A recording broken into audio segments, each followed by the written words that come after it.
So it is time to take a look at the new Dominix Navy. Honestly, kind of a unexpected ship, but this is technically the first modular ship that we have received. It should have a special medium slot module that will give you one extra medium slot, but it will also reduce one high slot. Unfortunately, that module is not really available at the moment, nor to be found. I have no idea what the stats are of the module. So when the module is out, I'll definitely be checking it out. Now, the Dominix Navy has basically not exactly the same roll bonus as other navies. Of course, this is a drone boat, but it has the same minus 10% damage to activation and plus 10 seconds duration time on the damage roll, which is really good. Now, the best part of this ship is the drone damage. It has a plus 70% drone damage bonus per skill level, which is a 350% bonus when you have the skill at level 5. And of course it also has command range and scan resolution and sensor strength, basically the same thing that we see on the other navies. Now, since this is a navy ship, it has the same recharge on the shield, and it has the same resistance profile on shield and armor as the other navies. So this is a very tanky, potentially very tanky ship. Of course, it is a navy, it is a drone boat, and drone boats by default do have a little bit less overall hit points, but this does have a lot of resistance. Now the build. I'll be using this ship for PvP, since it would be a waste to not take advantage of that crazy amount of DPS that this ship has. Of course, one thing that does make this ship kind of incomplete is the lacking of the special module, which is, as I mentioned before, not available at the moment for some reason. It is not available on the market, it's nowhere to be found. I have no idea why, but this is basically how the ship would look like if I were to use it for PvP. It does have a lot of default resistance, so only one adaptive or even no adaptive would be very good, and the 30-second damage roll makes up for a lot of... It does basically allow you to have a build like this, since the long duration time of the damage roll will definitely absorb a lot of incoming damage, and your damage roll will last longer than the damage controls of other ships, even longer than the damage control on the angel ships or the assault cruisers that have a 5-second bonus on them. This is 23 seconds. On the other ships it is up to 18 seconds. Now, when it comes to the speed, it is not that slow. The Dominix is fairly fast, and with the current tank, 293,000 hit points, 55,000 in armor, again, it's fairly okay. It will be able to absorb a lot of damage with the damage roll, so I'm not really too much worried about the tank. With the bombard tactic, with the damage roll, when it's activated, it's around 100,000 hit points, which is decent, and this lasts for 30 seconds, nearly 30 seconds, so it is honestly really decent. With the bombard tactic implant, I think I'll be able to hit like 25,000 DPS with this thing. Maybe potentially even more when that extra special module for the ship is released, since that special module might be very similar to the dreadnought module that we have received with this update. Basically sacrifices tank but will give you extra DPS, and if that's the case, well, this is going to be a boat with a lot of DPS, and that DPS will definitely be coming quite in handy when it comes to PvP. Now, you can do a build with dual adaptives, which would look like this, and honestly I do like this build. Still has a lot of DPS, and in this case has a lot of tank, since this is a navy at the end, so it will definitely have quite a bit of tank by default, and adding adaptives just makes the tank even better. So yeah, if you like tank, then the navy is definitely the way to go. Although these ships can do both tank and DPS, I can actually tweak the build a little bit more and replace one drone speed rig with a integrated tank build and raise the resistance perhaps to like 20-30% more, And yes, you can make a brick tank navy easily with the classic integrated rig setup. After all, I mean, as I have already mentioned before, this is a navy and has the same resistances as the other navies, so a super strong build is possible. And now 904,000 hit points for about 20 seconds, which is very good. Again, this is a lot of tank that will last for quite a while, and your bombard will definitely do a lot of damage to the target. So we are definitely looking at a very scary little navy ship. How does it compare with the Gallente though? I'll come to that a little bit later. And how does it compare to the other Dominix battleships? Well, I'll come to that later, but this is definitely probably the most powerful Dominix that we have in the game at the moment. Now, as I mentioned before, you can go with a third drone damage amplifier instead of the one adaptive, and this kind of does look like my usual PvP builds on most of my battleships. In the case of this ship though, the only big difference would be the tank, since this has a lot more tank. Even with a setup like this, it still is fairly tanky. Been thinking about if you're thinking about a full trunk build, you can do that.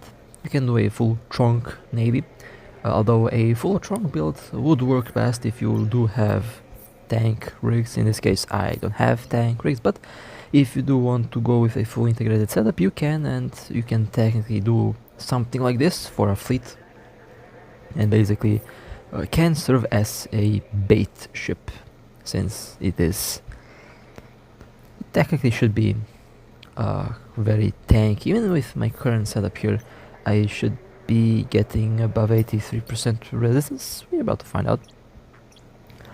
Now, if you lack shield or armor on this ship, well, technically you can do both. It's just that you have a lot more armor than you have shield. After all, this is a Gallente ship, so a armor tank is usually the way to go. But since it's not really specified what tank should be used in this ship, if you like shield, go with shield. If you like armor, go with armor. In my case, I go with armor, and in this case, it works really well so far. It does have very interesting resistances there. Yeah, fairly tanky. Docking request accepted. Fairly tanky. Could be tankier, of course. After all, I have to remember that I don't have like tank rigs on this ship, which is of course going to have an impact on the overall tank. Now, the big question: how does this thing work for PvE, and how would it compare to the Gallente? I think the ship will be compared to the Gallente a lot, since the Gallente is kind of one of the more popular ships right now. And the main question would be, well, is the ship better than the Gallente? And while I don't really like to say one ship is better than the other ship, since in EVE that doesn't really make any sense, since every ship is good in its own way and every ship has its own plus, its own positives and its own negatives.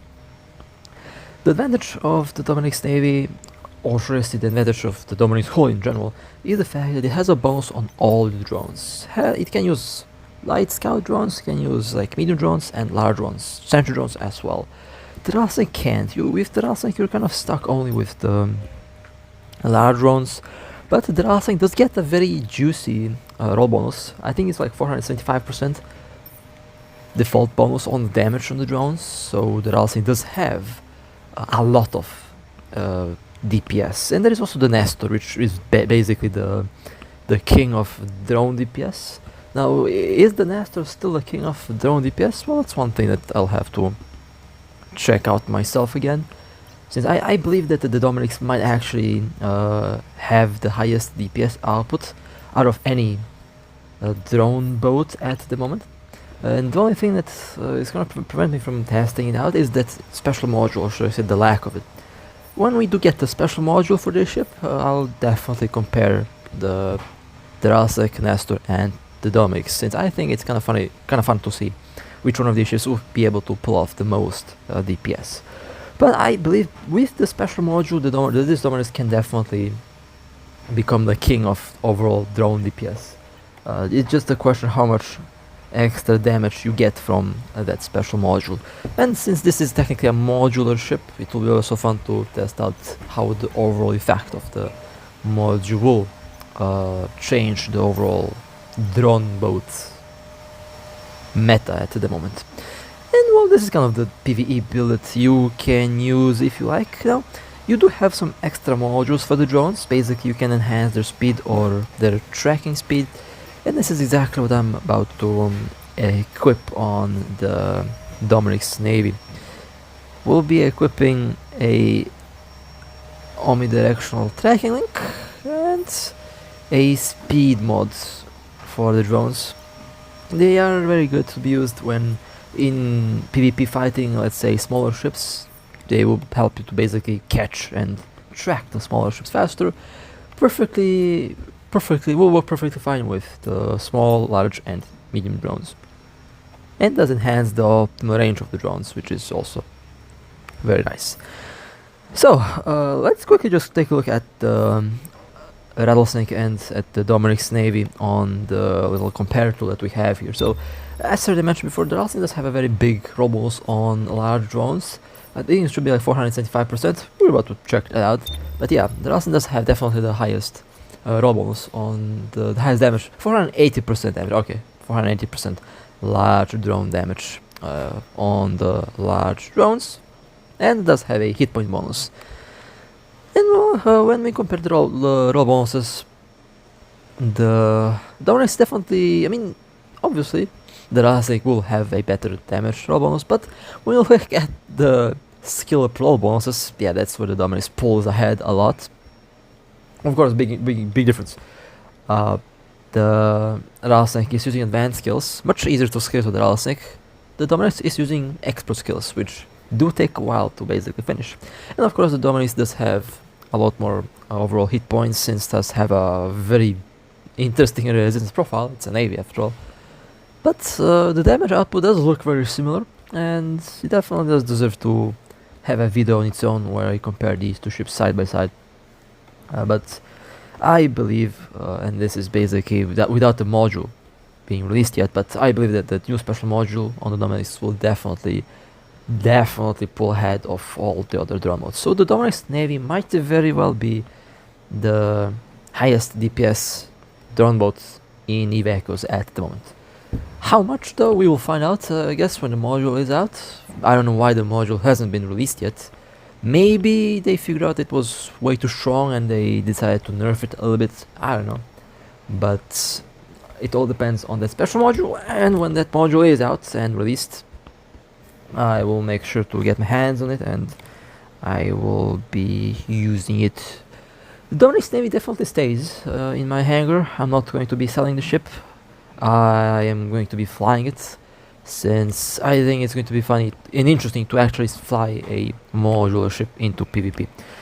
But let's take this little thing out for a ride and let's see how it will work. Now I have a nanocore on it, although only a green nanocore, and it does give you a 12.5% bonus on drone damage.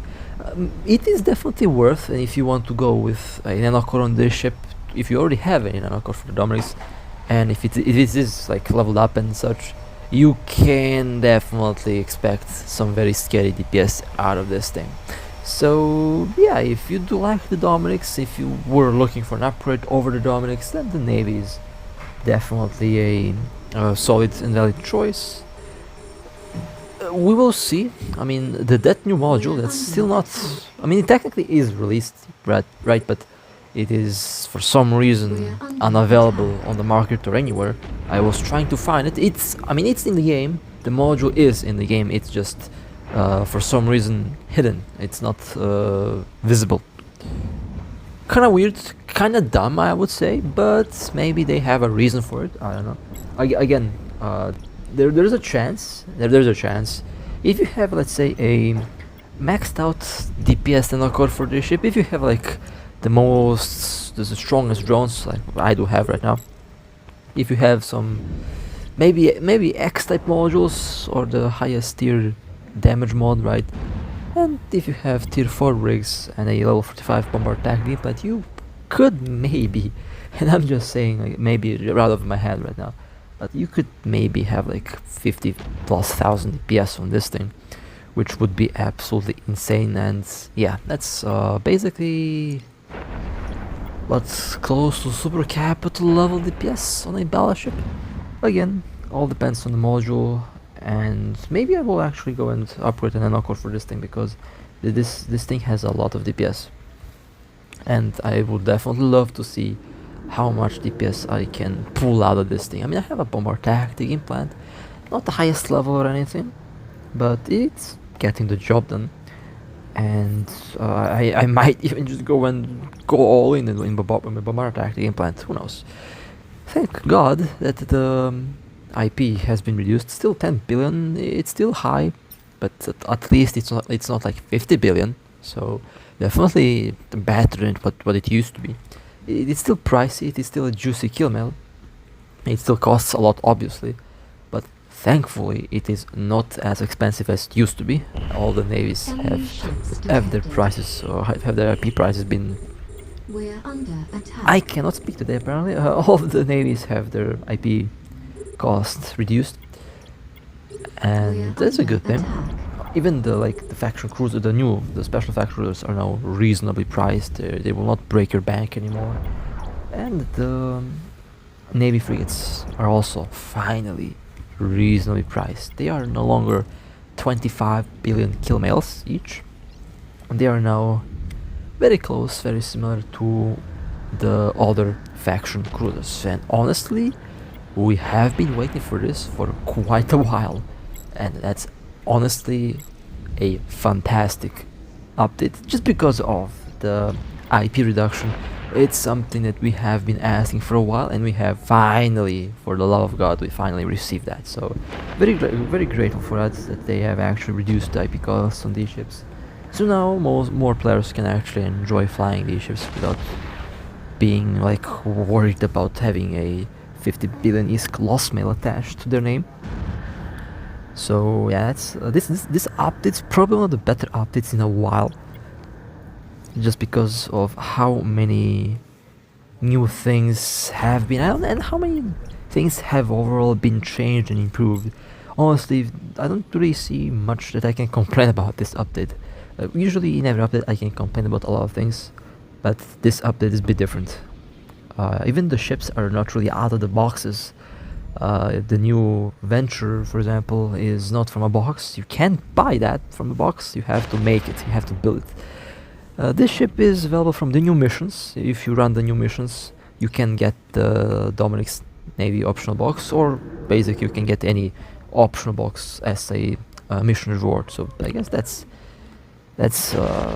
I guess an okay thing. At least it's not a box on the market. You have to actually play the game to get the box, which I guess in a way is better than to have the ship directly from the market. Not from the market, but from the box from the market. Enemy ships detected. In any case, what do I think of the Dominix Navy so far? Well, I mean, it is a good ship. It's definitely a good ship. And as one of my friends has said, this is the developers testing the waters, or should I say a technical test of the modular ship design, since they do have big plans for the overall Tech 3 overhaul, and a lot of ships will probably become modular, and this Dominix is kind of a test on the whole thing.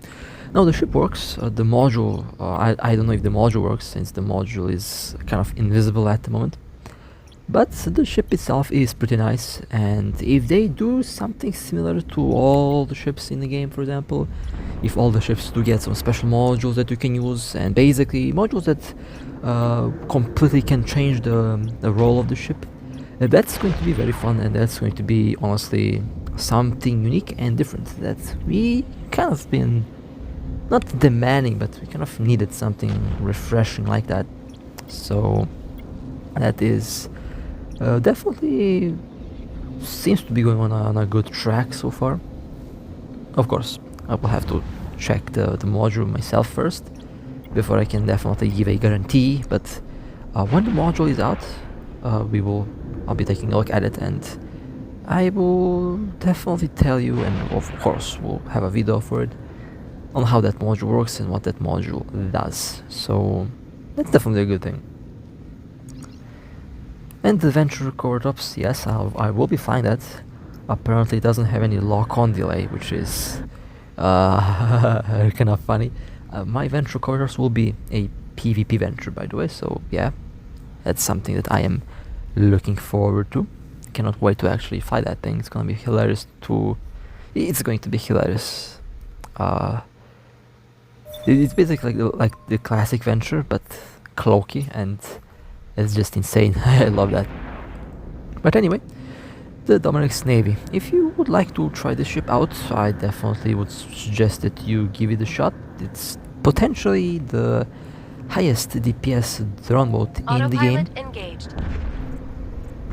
And definitely looking forward to test out that new module and to compare the ship with the Nestor and with the Rattlesnake. But with that being said, I hope you guys enjoyed. If you would like to support me, feel free to like and subscribe. And with that being said, stay safe, fly safe, and as always, I'll see you next time.